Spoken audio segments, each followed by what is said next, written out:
Okay, maybe I just start right off. Thank you for joining this session. Metrics of success, I think it's a very important topic. My name is Martin Karls, I'm with the Dutch Open University. And I'm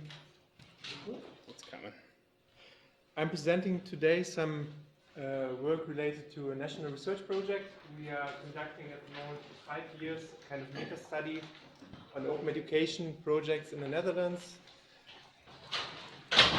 Is it? And in 1 second my slides will be there. And what we're actually dealing with to define new metrics of success are intentions of learners. And I hope the slides will come in a second. It's coming. Okay, now you should see a picture of my team. No, not really. Yeah, okay. All right, thank you. Yes, again, project's called Sooner, and I'm presenting also on behalf of Karel Kainz and Marty Hendricks. She's the PhD student dealing with that, and the Sooner project consists in total of 4 PhD projects, some related to the micro level, the learner, self-regulated learning, skill acquisition, motivation, and intentions is key to dropout. This is actually what I'm presenting today. Something about scaling of support and feedback, and an organizational aspect. So I want to start with something which I also saw today here at presentations at the conference. You all know this discussion about the high dropout rates in MOOCs and the low amount of learners who succeed.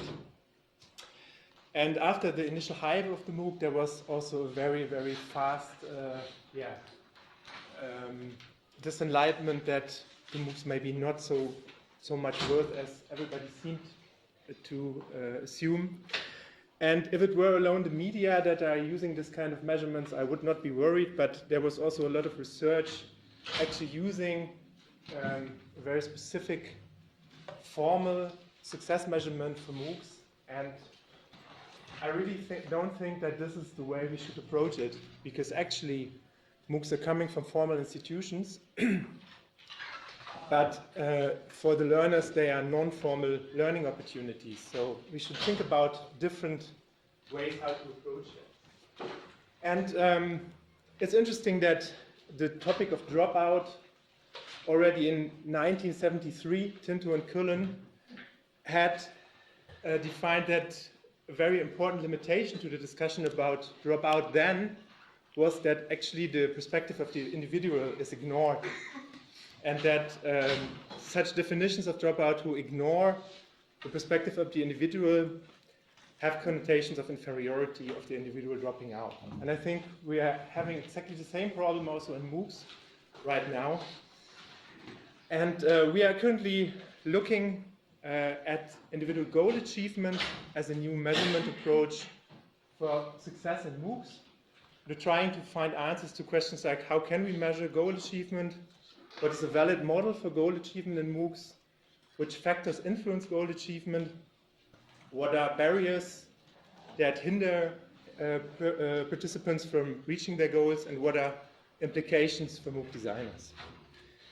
And you all know probably intentions are a good way to actually have a look at this goal achievement, and there's also some empirical evidence that intentions are also a good way to predict actual behavior. So in a meta-study, or in 2 meta-studies, there has been a correlation identified between 0.48 and 0.53 between intention formulated and behavior conducted. And there's also some related work in the MOOC literature where intentions have been taken into account, very often not grounded in psychological theory of intention behavior, often also based only on analytical data, not taking into account the individual perspective. And to address this gap, more or less, we developed a research model based on the theory, on the recent action approach by Fishman and Eisen. And we also looked a little bit about the complexity of intention formation. Intention formation goes through several phases. This is a model from Gollwitzer, a pre-decisional phase, a pre-actional phase, an actional phase, and a post-actional phase. Difficulty here is that intentions can be formulated at one point of time, but can also be changed at another point of time.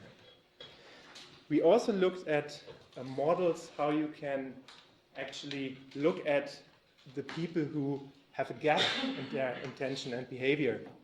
This is an overview from Gollwitzer and Sheeran, and they differentiate between people with a consistent intention and behavior and with an inconsistent one. So they differentiate between inclined actors who intend to act and act, disclined actors who don't intend to act and act. This group has been also named the drop-ins in some other work. The inclined abstainers who intend to act but do not act, and the disclined abstainers who don't intend to act but act. Another difficulty is what is an intention? So there is a difference between a goal intention, which is an overall formulation of what you want to achieve. But there's also some evidence that, this is not from Tinto and Cullen, that forming a goal intention alone doesn't help you to reach your intentions, because it's a very overall concept and it doesn't help you in dealing with self-regulatory problems and initiating, maintaining, disengaging from or overextending oneself in goal striving. So again, work by Gollwitzer and Sheeran, they have looked for what they call implementation intentions. And implementation intentions are a good predictor of, or have an important influence on goal achievement. And implementation intentions are easy to translate. They are just plans how to reach your goals. So implementation intentions actually define the when, the where, and the how of goal striving.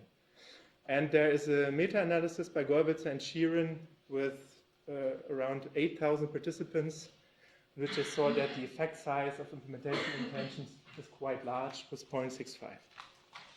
And all this evidence we try to integrate in an overall kind of model, which aspects we want to empirically also take with us for assessing individual success in MOOCs. The first thing we have built is a kind of theoretical model, a cluster, Venn diagrams. These are 9 different user types, and you see that there are individually goals which have been identified, but also goals by the provider. There can be an overlap or there cannot be an overlap. And I don't want to extend on that one too long, otherwise my time is running out. And the other thing we describe in that article is that the process of actually formulating an intention, acting it out during the MOOC, or also changing it, because that's another complexity of intentions. They can change also during the runtime. And to give that some more body, we have collected some data in 2 MOOCs. How much time do I have?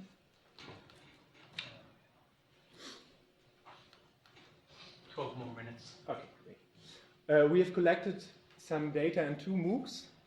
The first one was a MOOC we have developed together with the United Nations Environment Program on marine litter.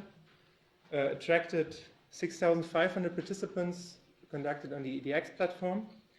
The second MOOC about the adolescent brain, we had 1,500 participants, and we run that on the EMMA platform, which is a multilingual platform, and my colleague Carlos also contributed to that project.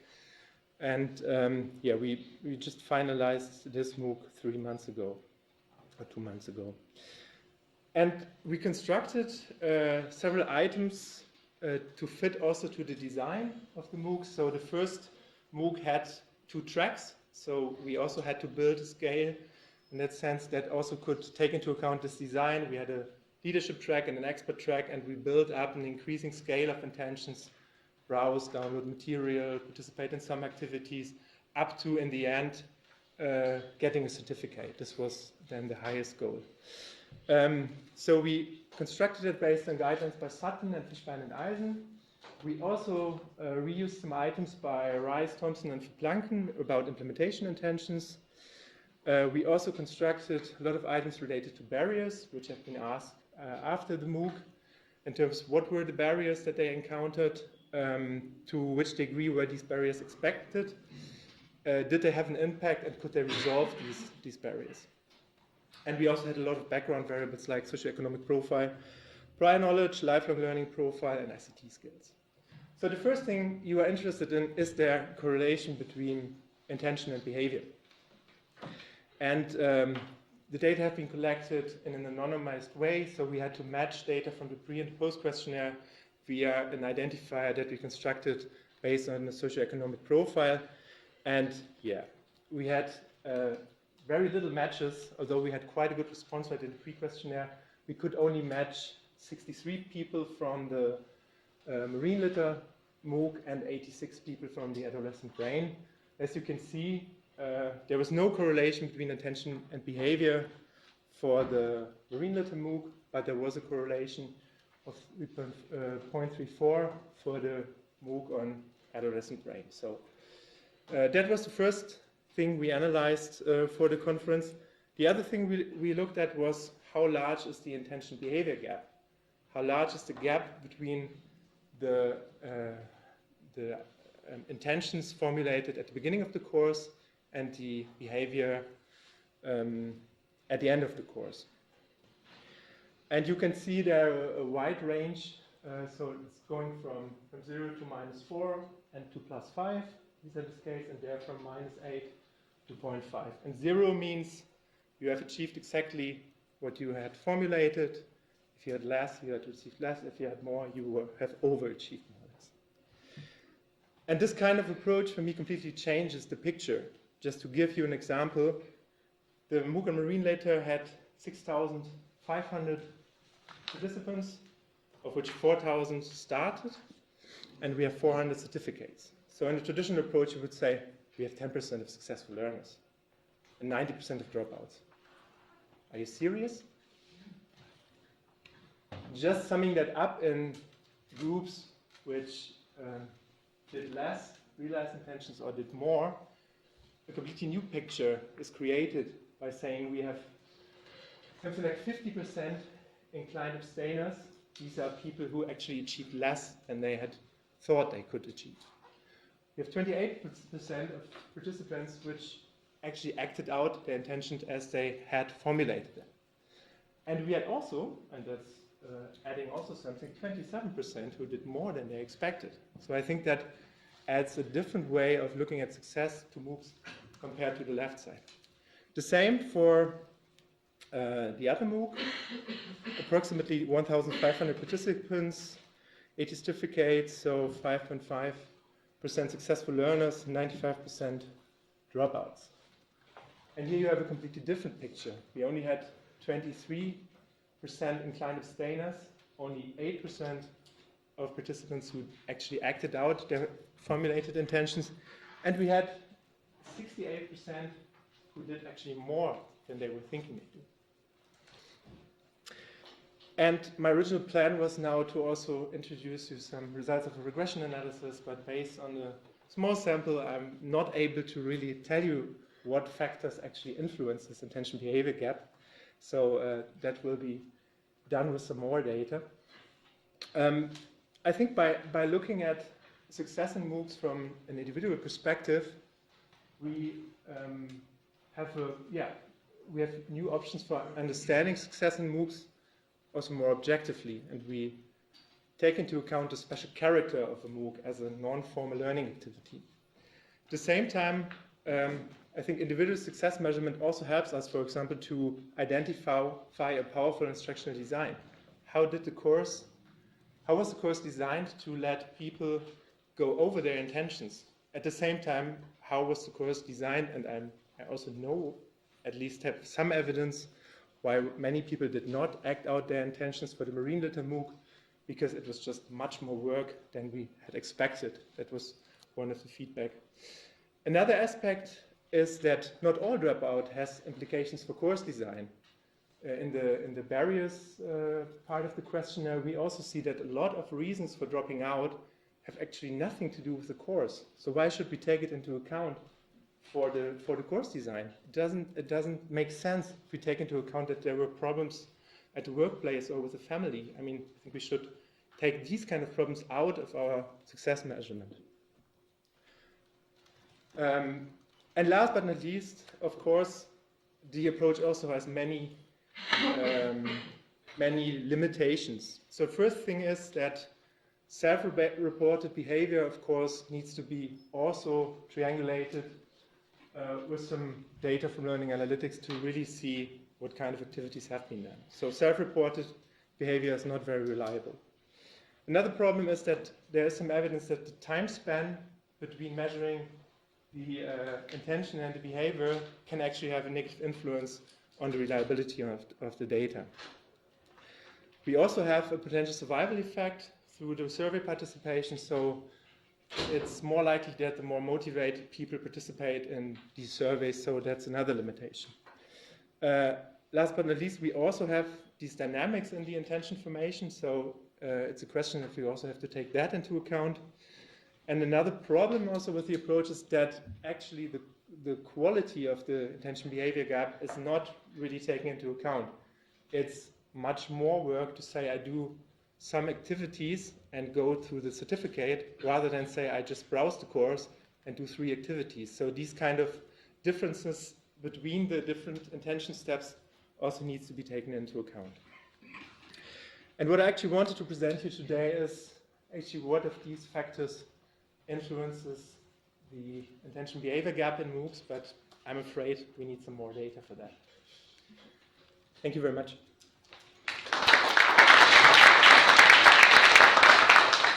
Okay, we've got 3 minutes for questions. So I'm just curious, so your data on like the intention behavior gap seemed like it was on a normalized scale. I was wondering if you could go into a little more detail on how you like defined that and calculated it. At the moment, we just calculated the gap between acted out behavior and formulated intentions. Okay. So we just subtracted the goal of like I will do like X% of the course or something, and then no, not percentages. So we looked at the course design and we formulated some steps like I just browse the course, I download material, I participate in so and so many activities of so and so many weeks. So really a finely granular scale per MOOC. Then this was not one scale, but we also had to take into account differences into the design. Yeah. Mike? I wonder how you've been using the gap between intention behavior as a means of analytics, trying to understand a new scale to replace course dropout.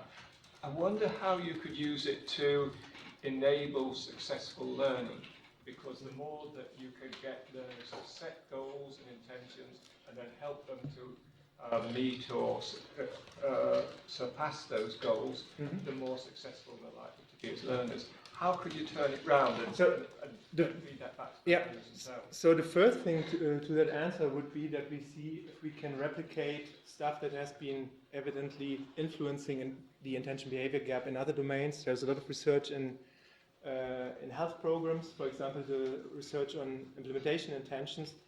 For me, the question is, does that also make a difference for the MOOC environment? So is it important? Is it an important thing that people actually formulate these implementation intentions? Does it have an impact? In essence, at the end, you of course also need to take into account how you can help people. That's the end of the story. How you can help people in self-regulating their learning. That would be the end of the story. But I think we first need some evidence what is actually having an impact on the intention behavior gap. This is really fascinating, by the way. A lot of my work is on teacher professional development. And so often my team talks about are we successful if the teachers we help support, if their students are successful? And then a question always comes back is, well, what does successful mean? And so I'm wondering, if we implement a similar type of framework and we're asking teachers, what's your intention? What's your behavior after a course where you learn something that you will then apply? Yeah. How then do you suggest, if our end goal is to figure out how they impacted their students in their classrooms, how would you scaffold that? I mean, I have to admit, for me, the end, it's not the whole story to look at intentions, because actually what we want to see is impact on learning. So the actual effect should be at the end that the course is designed in a way that people learn as much as they wanted to learn, or so I don't say that intentions are the only way to measure them. For the teacher professionalization and example, so the thing is we are working here in a kind of semi-formal context. I'm not sure if it is the same context, because actually I think you have some standards that your learners need to apply. So do you want to use it for the teachers or for the learners in the end? For the teachers, but the goal is for the teachers. I'm sorry to break this up. We're really out of time, and we have another speaker waiting. Sure. But Thank you. An interesting debate. If you could bring it up at the question section at the end, that would be great. Yeah. Okay, thanks.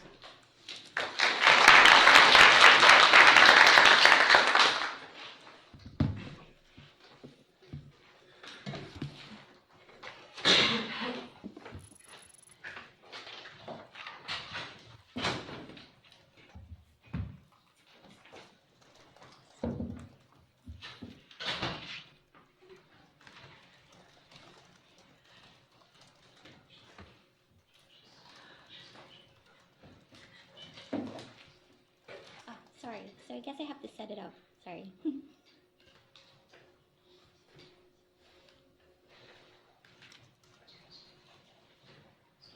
Yeah, so good afternoon, everyone. I'm the second presenter. My name is Mia Almeda, and I'm here to present our study entitled Predicting Student Achievement from an Online Interaction in a Mixed 4-Credit and Open Course. And this work is a collaboration between my school, Teachers College, Columbia University, UPenn, and NextThought.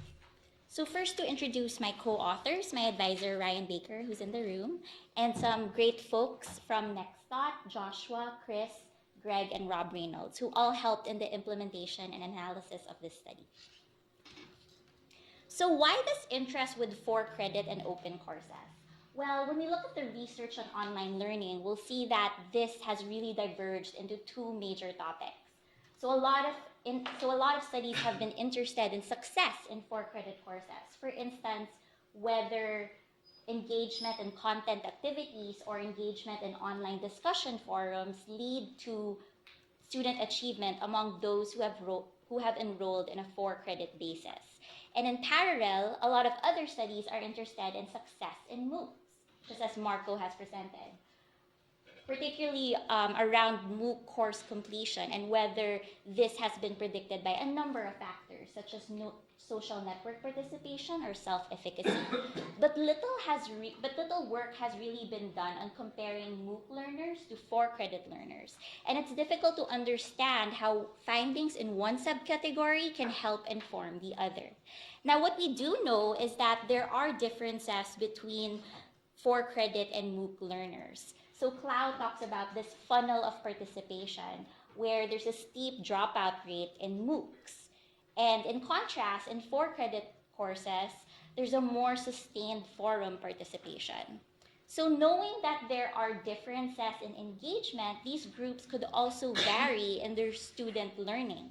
So with that, it's important to ask, do the same factors predict success in each of these contexts? And we're really asking this question to bridge the gap in the literature, but also to understand and determine whether the same factors predict learning or success across different and distinct student populations.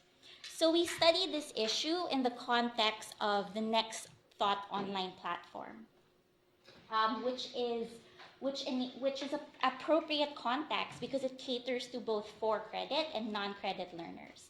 And the NextThought platform allows the creation of threaded discussions around content. So here's an example of a discussion around the video where there was a question posted about the introductory video, and then a student responded and the facilitator responded back.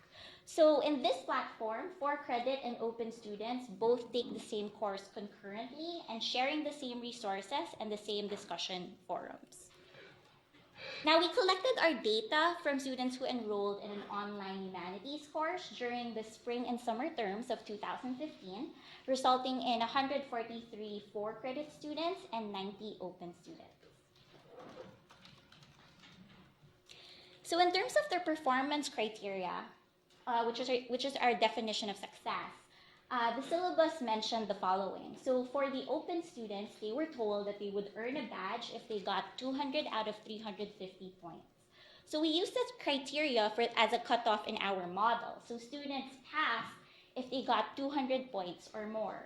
Now for the 4-credit students, they were told that an average grade of 70% would earn a C letter grade. So we used that cutoff in our model. So students pass if they got an average grade of 70% or higher. So once we're able to get the log data, we distill this into 9 features, which can be grouped into 5 categories: readings, forums, video, which all involve the number of times a student viewed each of these. And for our 4th category, it included the number of comments a student created, the number of top-level comments, which are comments that start the discussion thread, the number of comments created in response to a student's original comment, so very specific here, and the number of replies to other comments in general. And for the last category, which tackled social interaction, this included number of distinct students who replied to a given student and number of distinct students a given student has replied to. So for our methods, we compared online behaviors of 4-credit and MOOC learners by generating classification models using a J48 algorithm. Now these models predict whether students pass or fail the course. We also created regression models using the linear regression algorithm, and these models go beyond pass or fail by also predicting students' numerical course grades. And note that both the classification and the regression models were built using a 10-fold cross-validation at the student level. So this means that our models were trained in 9 groups of students and then tested on the 10th. And this allows us to assess whether the models are accurate for new data. Now, after we've built models for each population, we also wanted to see or assess the generalizability of these models. And in order to do that, we built a model in one group and trained it on the other. So in our case, a model trained in one student population in the 4-credit student population will be tested on the open student population and vice versa. So this is important because if a model trained on one population works well on another population, factors which lead to course success are similar across populations, thereby addressing our research question. So let's talk about our models in more detail. So as mentioned earlier, we chose the J48 algorithm, which is a set of if and then rules based on features of students' online behaviors, which culminates to a probability of whether or not students pass or fail the course. And these J48 models were assessed using 2 goodness metrics, Cohen's kappa and AUC ROC. So Cohen's kappa is the extent to which our models are better than chance at predicting student performance. So a model at 0 is a model that performs at chance, and a model at 0.31 means that the model is 31% better than chance at predicting student performance. And it follows that a model of 0.68 is 68% better. Now for the AUC ROC, this is the probability that the algorithm will correctly identify whether the student passed or failed the course. So this was also computed using A prime. So a model at chance is at 0.50 and a value of 1 means the model is performing perfectly. So you can see here that a shift from 0.68 to 0.62 is not ideal, but is also not the end of the world. So now let's look at the results for our classification models. So on top of the slide, you'll see that the AUC and ROC and kappa values are reasonable, and so this means that the models for the open model and the 4-credit models are both successful at predicting whether or not students passed or failed the course. Now we go down to the lower part of the slide. When looking at model generalizability, we see that these numbers are quite close to the numbers above. So these numbers are close to the numbers of the models from the original data set. And that means that classification models trained on one group generalizes well to another group. So now let's move on to our regression models. So the later regression models were built using the greedy feature selection and RapidMiner, and we built individual feature models in order to understand how each single feature correlates to student grades. And then we combined that into a single model to have our multi-feature models.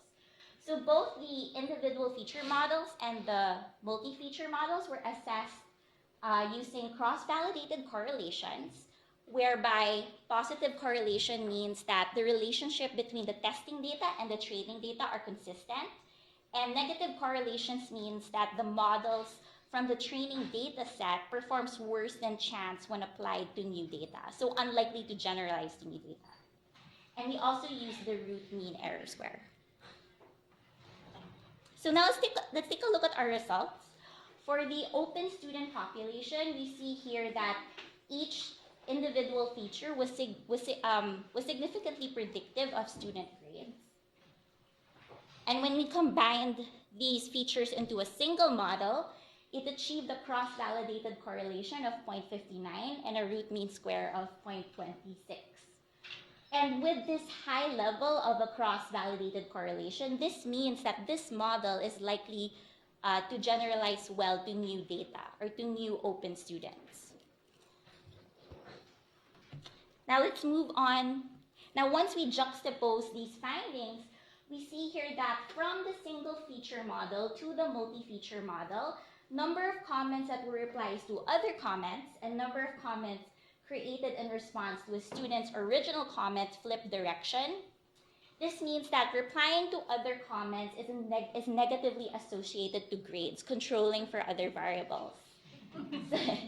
So in other words, replying to comments is not a characteristic of successful students when we take into account, for instance, the number of times a student viewed a forum. So this could likely be in part because there are irrelevant posts in the forum. So now we move on to the 4-credit student population. We see here similar results that each individual feature significantly predicted student grades. Notice the high-level cross-validation for top-level comments with a 0.67 here. This means that this feature is highly predictive, so much so that when we build the multi-feature model, this achieved a performance that was only slightly better than top-level comments alone. So taken together, from the single feature model to the multi-feature model, we see that the number of level comments is still positively related to grades, even when controlling for another variable. So that means that more top-level comments are associated with better grades, even when controlling for how much student viewed readings. Now finally, in terms of the generalizability, we see here that despite the high values of root mean square, we have decent correlations here. So this means, like, similar to the classification models, regression models trained in one group also generalize as well to another group. Now, I know there was a lot of information, but taking that all together, we found that features related to comments were good predictors for both groups. Particularly, top-level comments were associated with better grades, and this has implications for course instructor intervention, that course instructors should focus on this type of comment. So course instructors could encourage students to start new discussion threads by possibly emailing them reminders to do so. And second, we found that models built for each population generalized well in the other population. In addressing our research question, we found that the same factors do predict course performance in different groups of students. And this has implications for synthesizing literature on MOOCs and 4-credit courses, which have largely been treated as two separate bodies of work. So the expanding literature on MOOCs can perhaps be relevant to 4-credit courses, particularly because there's a larger sample size available in many open courses. So our findings that compares for credit and MOOC learners is a step towards this direction in helping instructors and researchers of both distinct and different populations help struggling online learners.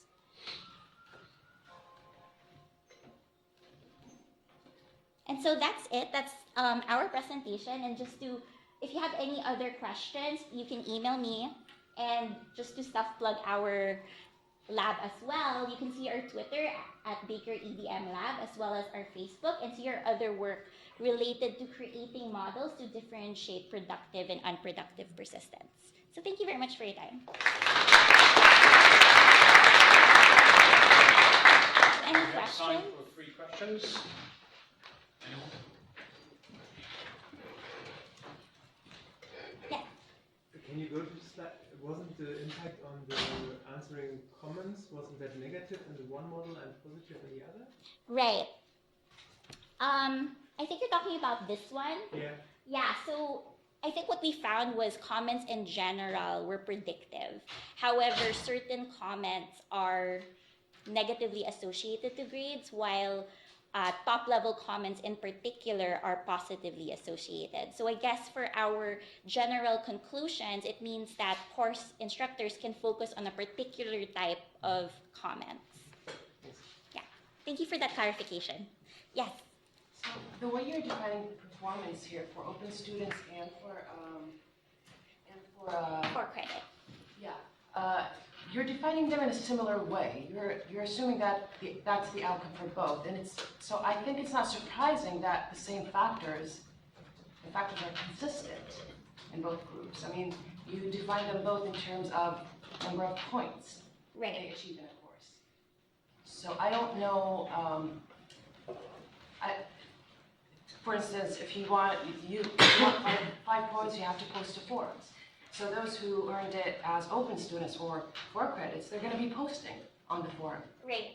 I guess that also comes back to that, we know that there are differences between non-credit learners and for-credit learners. Knowing that the for-credit learners, there's a more sustained forum participation, and yes. Oh, no. Oh yeah. And the MOOC learners are likely to drop out. And so our goal really was to raise this effort to compare subpopulations, even though they're within the same context and within the same goal. Clarification, the grading rubrics weren't operationalized by MIA Right, or yeah. by the Nextop platform. This was the instructor of the courses who chose those. But I mean, like, for those, do you have numbers on the number of open students who dropped out and the number of students for credit who dropped out, so we can compare? I mean, Great. I don't have that numbers now. We would have to, since this is really a collaboration with Nextdot, I can't give the numbers now, but we could probably access it, and in order to better assess what was happening here. Thank you for that. Okay, next speaker. Thank you very much for that.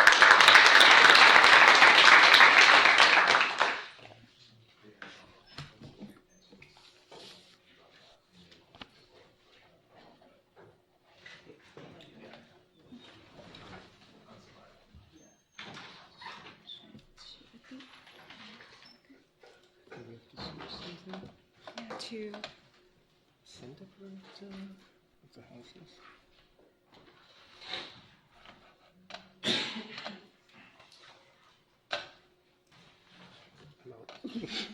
Now you're out.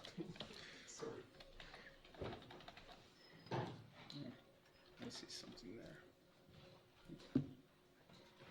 Sorry, the station appears to be reinitializing itself. If you could get, yeah.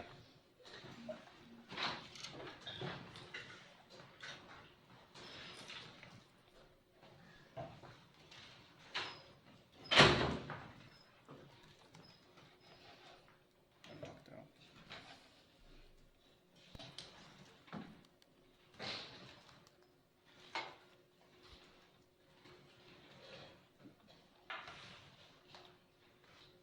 Would you consider starting without your slide?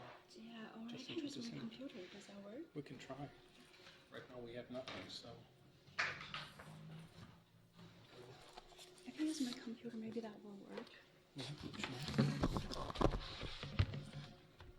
Sorry, it's on this side. Shall we continue with questions? Yeah. That was a good idea. So, what do you think makes, so do you understand correctly that? Good on you. First you can define again what you mean by high level comments. Top level comments. Top level comments you Yeah. mean in the hierarchy, they are the first level? Yes, yes. they So start isn't with discussion. it just like saying ask a lot? Actually, Like we know that asking is good. Well, like that's not a bad thing, that's a good thing. Yes, asking is good. So maybe you found evidence for this. That asking is better than answering. right. I think, sorry, so your question is, we already know this, is that? No, my question is whether this may be a valid interpretation of asking is good. I mean, we actually didn't analyze whether these were questions or whether these were explanations or comments. We didn't really qualify what kind of comments these are. Unfortunately, that's a limitation of our study. We just know that top-level comments were positively associated with grades. Yeah. Specifically, there are a lot of I know from looking at some of this data from this platform that a lot of top-level comments in the Nextdoor platform, since you can post discussion threads on videos, a lot of it is people saying, oh, this reminds me of this, or, so a lot of it is not questions. I'm not sure the exact percentage, but I would actually hypothesize that there's less questions as top-level comments than there would be on other forums. Yeah, I agree. I think that the greater comment, well, the next speaker is also. Yeah, I think we should wrap it up for now. You have 20 minutes still, a 20 minutes window. Somehow, surprisingly, there will be 10 more minutes at the end for continuing questions and discussions. Okay. Right. Yeah, I'm Cho-Jae Lee from user Irvine. So I'm glad to share my research about engagement and success in MOOCs, and how would the relationship between these two look differently for different types of students. So the motivation for this study is that we know using early engagement to predict student success can help us to maybe identify at-risk students early on and develop some interventions to improve their learning. However, the relationship between engagement and achievement might be different for different types of students, especially in MOOCs, where the student population is so diverse. For instance, students come to MOOCs with different intentions. They have different reasons to take the course, and they all come up with their own plans about the course. Some of them may not want to complete the course. Some of them may just want to audit the course. So maybe different learning outcomes need to be used, and that may change the relationship between engagement and achievement. In addition, even within the same learning outcome, the relationship might also differ between students with different backgrounds. So this study trying to first classify students into subgroups and then test if the relationship between engagement and achievement vary across different subgroups. So what do we know about engagement? In previous studies, there are two types of engagement have been studied. The first one is behavior engagement, which refers to just simply participating in academic tasks, such as attending class, watching lectures online, or completing your assignments. So previous studies about traditional classrooms and MOOCs have also found a consistent positive relationship between behavior engagement and achievement. However, the story about another type of engagement, cognitive engagement, is not as straightforward. So in traditional education settings, some studies found that there is a positive relationship between using cognitive strategies and course grades. However, some other studies suggest that the relationship between cognitive engagement and achievement might be negative, because sometimes cognitive engagement might indicate that students are confused, they're challenged, and if there is no support provided, they may end up with worse performance. So similar stories have been found in studies about MOOCs. In studies about MOOCs, there are researchers have been using these three types of video interaction events: pausing, backward seeking, and slow watching to measure student cognitive engagement. And they found that these three types of video interaction events are predictive of longer persistence and better in-video quiz performance. However, pausing and slow watching are also found to be correlated with student-reported video difficulties. So which means that, yeah, sometimes students may feel this course is very difficult, the material is very difficult, that's why they pause, that's why they slow down the speed. So we hypothesize that the relationship between cognitive engagement and achievement may be positive or negative, and it may differ between student subgroups. So we used 3 Coursera courses to test our hypothesis, and they are all math courses. They're about algebra or pre-calculus, and they're all 10 weeks courses. They offer students with a lot of lectures and quizzes, and about 60,000 students have enrolled in these 3 courses in total, and only half of them have ever participated. And those active participants will be analyzed in our later analysis. So how do we define subgroups? There are 4 main subgroups have been found in previous studies. The largest one is disengagers, who are defined as students who did not intend to complete the course. So their overall interaction with either the lectures or the quiz is very limited. And the second group is auditors, who interact with the course primarily through watching lectures without submitting assignments. And the third group is quiz takers, who, in contrast, interact with the course primarily through taking quizzes or submitting assignments, and they watch very few lectures. Some studies found that quiz takers score relatively high in MOOCs, suggesting they may have nerded the content somewhere before, or they may have maybe they are nerding the content on campus or something. And the last group is all-rounders. This group is very similar to students in traditional classrooms because they engage in the course in a way designed by the instructors. So they watch lectures and they submit quizzes or assignments accordingly. So like previous studies, we used 3 indicators to do the group classification.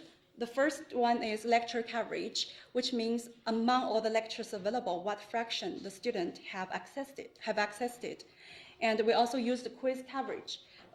These 2 indicators are used to differentiate disengagers from the other 3 groups. For instance, we assigned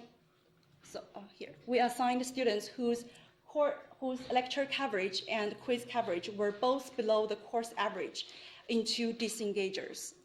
And the third indicator, which is quiz lecture ratio, is to use to see if a student had any preference between lectures and quizzes. So, for instance, we assigned students whose lecture coverage is above course average and whose quiz lecture ratio is below 0.05 because they showed a strong preference for lectures. And similar rules are applied to quiz takers and all-rounders. For measurement, we used these 3 video interaction events to measure student cognitive engagement. And since they are very right-screwed, we recoded these video interaction events as categorical variables.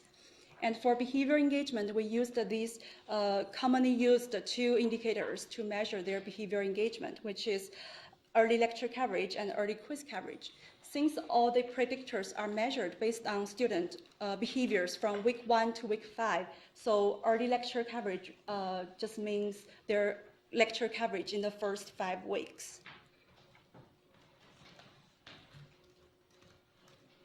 And for achievement, we use 2 learning outcomes. The first one is course grades and also the overall lecture coverage.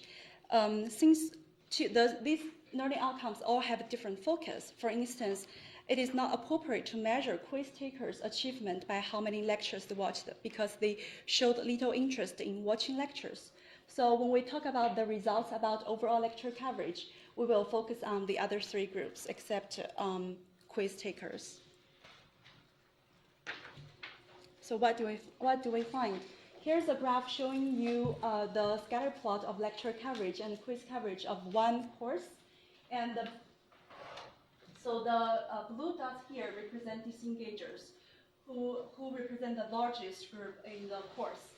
And the green dots. The blue dots at the upper side represent quiz takers who had a strong preference for quizzes. And the yellow dots at the bottom represent auditors who showed a strong preference for lectures. And the red dots between these two represent all-rounders who watch lectures and submit quizzes accordingly.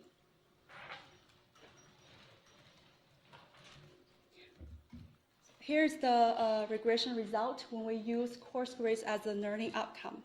So what do we find is that we find both similarities and differences between the two focus group, all-rounders and quiz takers. For similarities, we find that there seems to be a negative relationship between pausing and course grades. So you can see that students, for those two groups, students who pause a lot, who pause frequently, score lower than students who have never paused these videos. Although what does it mean by frequently may be different for different groups.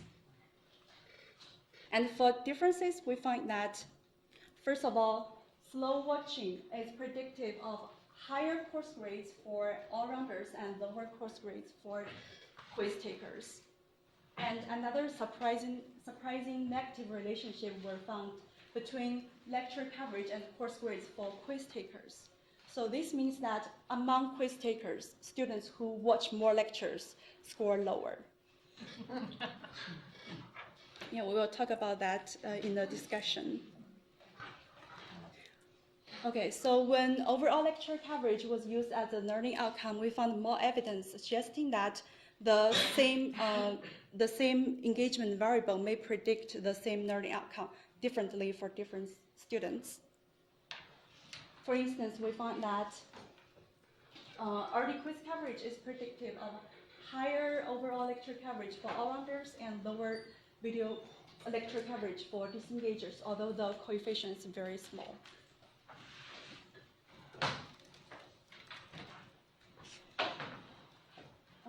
So similar differences were found that between all-rounders and disengagers for pausing, and between all-rounders and auditors for slow watching, and the difference between these coefficients are all significant.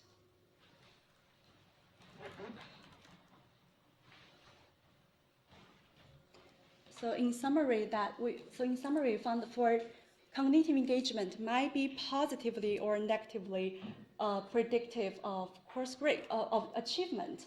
And the positive relationship might indicate that students are motivated and they are using learning strategies to improve their learning.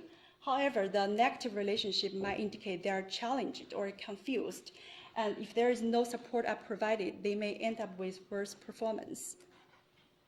And we also find that the same cognitive variable may predict the same learning outcome differently for different students.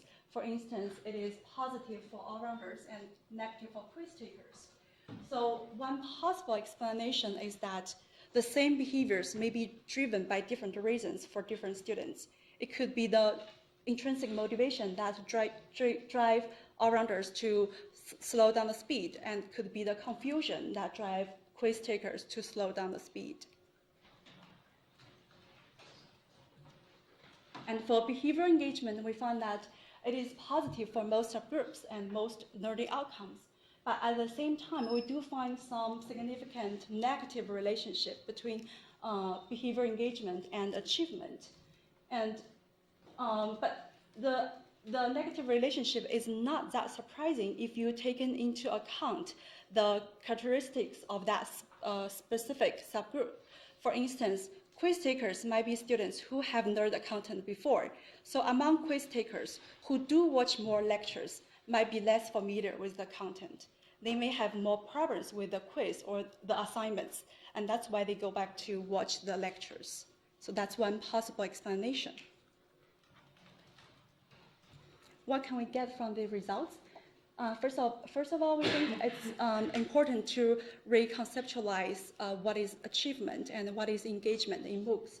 For instance, it seems not meaningful to measure disengagers and auditors' achievement by the course grades because they never showed an intention to earn the course grades or to complete the course. And what do we mean by engagement?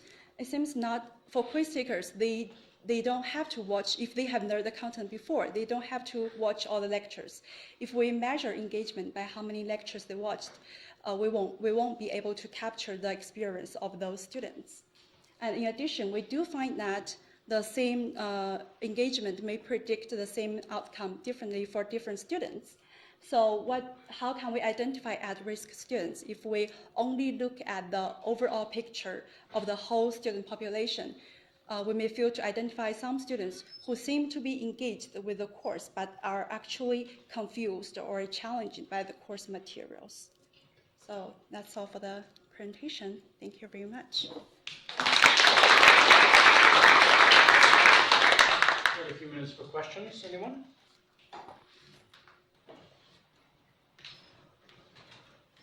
Let's see how much time exactly we have. Okay. So how did you define the 4 regions in the map? So we tried different regions. You mean this one? Sure. This one. This one, yeah.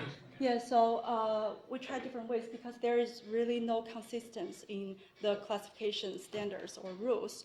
So what we did is that we try different cutoffs, and the principle is that we want to make the standard strict to make sure that students who are assigned to a certain group really match the behavioral features of that group.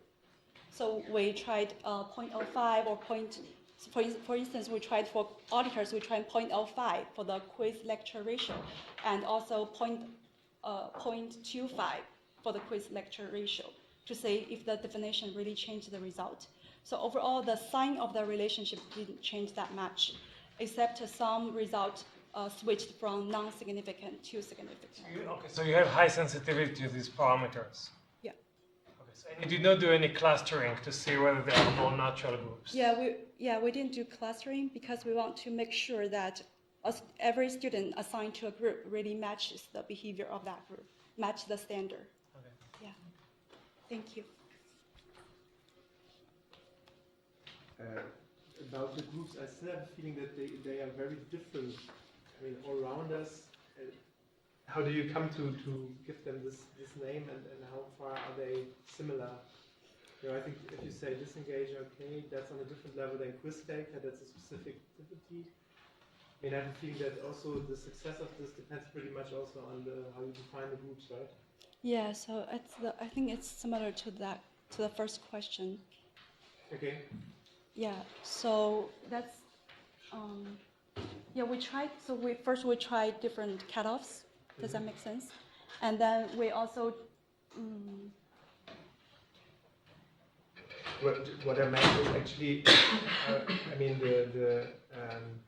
I would like to know more about the specifics of these groups around us. It's just not very telling what this group specifically is doing, and the same with the quiz takers. Are they?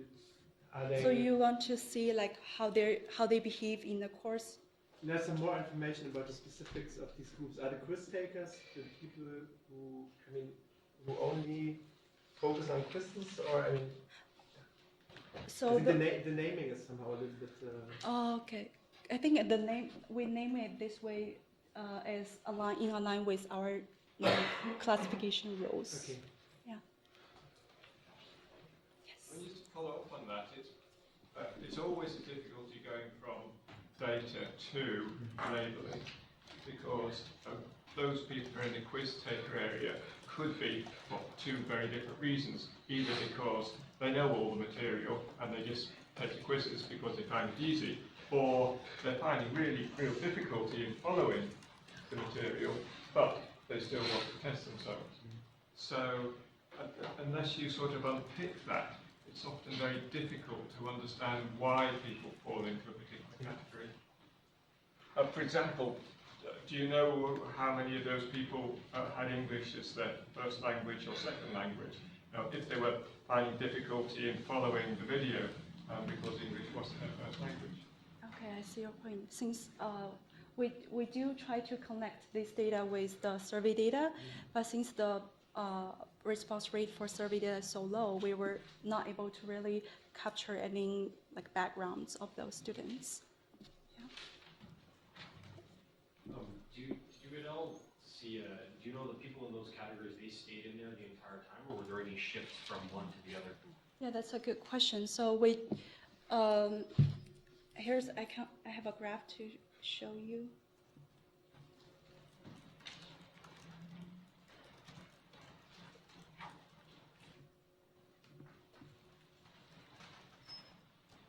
So here just the standardized score on each dimension of these 4 groups. So this is their behavior from week 1 to week 5, and this is the behavior from week 1 to week 10. And you can see that the 2 graphs are very similar. So their behaviors are pretty consistent.